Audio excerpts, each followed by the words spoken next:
Okay, maing mudto na usab kanatong tanan Luzon, Visayas, Mindanao. Mayong mudto Philippines, may mudto world, may mudto universe. Ano na punta mga galan, nila nga itong tulumanon sa kahanginan, CONA, Catechesis on Air. O ako lang gihapon kini inyong ubos nga alagad, Reverendo Padre Edwin Academia Akap. Abi no adlaw na usab karon nga, usab tarong adlaw, Sabado, Mayo 2 na gyud mahingala no. Malipayon nga sa ulog kagahapong adlaw ang piyesta ni San Jose ang mamumuo. Okay no, kung gusto na mo diya sa Kang Mating, kumusta na no? Gaganidot ka ang ilang kapistahan kagahapon.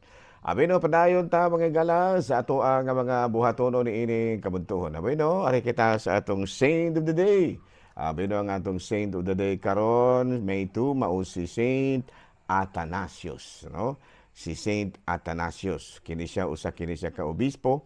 Unya, he defended the doctrine of the divinity of Christ, was exiled for many times, zealously continue fighting against Arianism. Oh. So karong adlaw mahigala usa ka obispo nga iyag yung napakigbatukan kining Arianismo nga nagsalikway no sa pagkabalaan ni Hesus.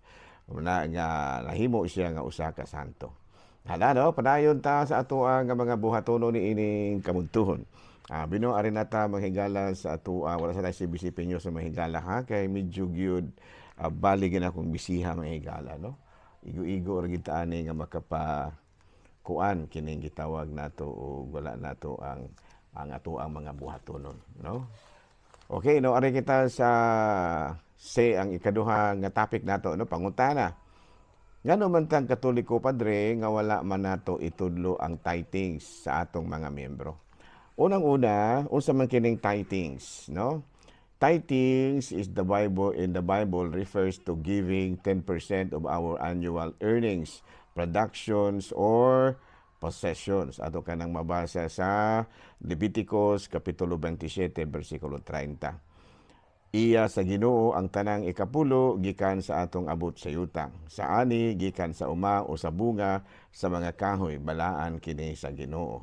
Kunya sa panultihon kapitulo 3 bersikulo 9, pasidunggi ang Ginoo pinaagi sa paghalad kaniya sa labing maayong abot sa yuta. So muna no. So kitang Katoliko wala nato gihingos-gi no tungod kay pero wala pud nato gidili. Ayan no, kung ganahan kang mo kuan kanang muhatag og tithings, okay ra pud na siya. Pero wala kay nato tagaig emphasis. No ngano man tungod lagi kay matud pa alang ka nato ang pledges is voluntary. It's not necessarily nga naa sa Bible nga pugsanay gid na siya, no? So muna it's voluntary, no? Kana mo nang ang gihimo nato instead of kanang tithings, pledges ang atoa. Ingon niya no, pledges, no? Voluntary giving and no exact percentage. Gitawag nato kana og love offerings, no? Unya, doon na po kita aransel, the practice of giving stipends to priest for specific church services. Unya, mao po na siya gitawag na to og income sa pari o monthly allowance. Pero less critical, gitawag na to og love offering. No, sa ato papaghalad, sigon sa gugma. No, dili gyud ingon nga pinugsanay. Kaya nga naman, sa kalisod sa panahon karon, murag dili gyud siguro angan natong pugson ang paghatag sa tanan. Pero sa ako nang ginaingon, wala gyud kini kana bitaw gihimo gyud nga obligasyon kining tithing sa Katoliko ha, pero wala pod gini gidili. Kung ganahan pod mong muhatag, no, kanang hatag ra gyud, no, wala ingon nga pugsanay ingon ni ana, no. So wala po ko ingon ha nga pugsanay nang sa mga laing relihiyon, pero okay ra sad gihapon na siya. Pero matud palagi ato lang tan-awon kung unsay gyoy kahulugan na anang ihatag ngadto sa Dios. Kasi ato pa kun ihatag ngadto sa Dios ang Ginoo na iya sa Ginoo ang tanang ikakapulo gikan sa atong abot sa yuta. Sa ani gikan sa uma o sa bunga sa mga kahoy. Para sa Ginoo pero wala na nagpasabot nga atong ipamugos gyud. No ngano man tungod kay matud palagi ato man pud laging tanawon ang kapasidad sa mga tawo. Ingon ni ana no. Muna sa Katoliko it is not compulsory but it is not also kanang prohibited ana no. So muna no, so pero doon nagkikita yung mga buhatonon gyud isip Katoliko no, kanang gitawag natong precepts.